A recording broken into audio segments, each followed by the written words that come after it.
नमस्कार दोस्तों, आज बात करेंगे एक इम्पॉर्टेंट डेवलपमेंट पर। और वो डेवलपमेंट ये है कि अमेरिका के H1B वीज़ा से ठुकराए भारतीयों के लिए चाइना की के वीज़ा पहल। चाइना ने एक नए वीज़ा कैटेगरी का ऐलान किया है जो 1 अक्टूबर से लागू होगा, जिसे के वीज़ा कहा जाएगा। और इसे अमेरिका के जो H1B वीज़ा की जवाब में प्रस्तुत किया जा रहा है। तो आइए इस पूरे घटनाक्रम को विस्तार से समझते हैं और जानने की कोशिश करते हैं इसका असर क्या होगा।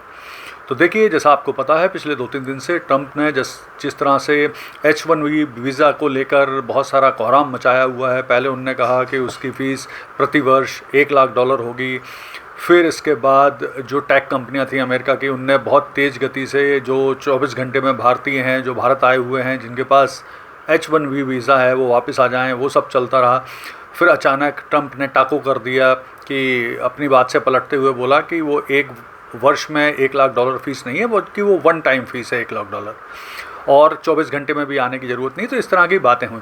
लेकिन इसी बीच में मौके का फ़ायदा उठाते हुए चीन ने एक नई वीज़ा कैटेगरी दक्षिण एशिया के जो देश हैं, विशेष तौर पर भारतीय टेक प्रोफेशनल को आकर्षित करने के लिए ऐलान कर दिया के वीज़ा का। तो आइए समझते हैं कि ये के वीज़ा क्या है। तो देखिए, के वीज़ा बिल्कुल उसी तरह का वीज़ा कैटेगरी एक बनाई गई है चीन के द्वारा, जो अमेरिका की H1B वीज़ा है। अभी होता क्या है कि चाइना में जाने के लिए 2 तरह के वीज़ा हैं जो प्रोफेशनल्स को दिए जाते हैं। एक वीज़ा कहलाता है Z वीज़ा और दूसरा होता है R वीज़ा। लेकिन दोनों वीज़ा में गारंटर लगता है, लोकल एम्प्लॉय लगता है, लोकल स्पॉन्सर लगता है। लेकिन जो ये चाइना अब के वीज़ा को जारी कर रहा है 1 अक्टूबर से, उसमें उसको बहुत सरल बना रहा है प्रोफेशनल्स के लिए, विशेष तौर पर STEM स्टेम प्रोफेशनल के लिए।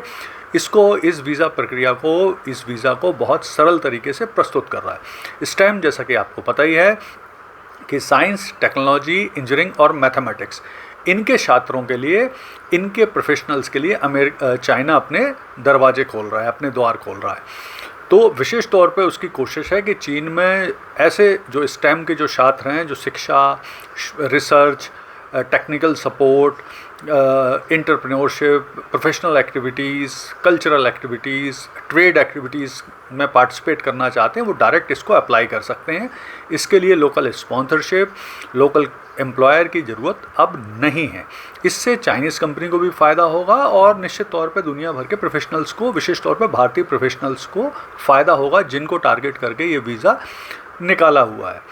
देखिए, अभी क्या होता है कि चाइना, जैसा आपको पता है कि भारतीय बहुत ज़्यादा पसंद नहीं करते। भारतीय प्रेफर करते हैं यूरोप, अमेरिका जाना, क्योंकि वहाँ पे कंफर्टेबल होते हैं, लोकतंत्र होता है, बोलने की आज़ादी है, भाषाई स्वतंत्रता है, इंग्लिश में कंफर्टेबल होते हैं। जबकि चीन में ये सब परेशानियां हैं, और फिर चीन में लोकतंत्र भी नहीं है, वहाँ कम्युनिस्ट शासन है, तो वो अलग ढंग से काम करते हैं। लेकिन इन सब के बावजूद भी चाइना में जो सबसे बड़ा फ़ायदा है, दुनिया में अमेरिका के बाद चाइना ही एक ऐसा देश है जो अमेरिका के स्तर की टेक्नोलॉजी प्रस्तुत कर रहा है। उसने अपने यहाँ सारे लोकल सोशल मीडिया बनाए हुए हैं, बहुत तेज़ गति से प्रगति कर रहा है। तो उस इन्वायरमेंट में काम करके भी प्रोफेशनल्स को फ़ायदा हो सकता है। देखिए, मैं अपना एग्जांपल दूं तो मैं 8 से 10 बार चाइना जा चुका हूं।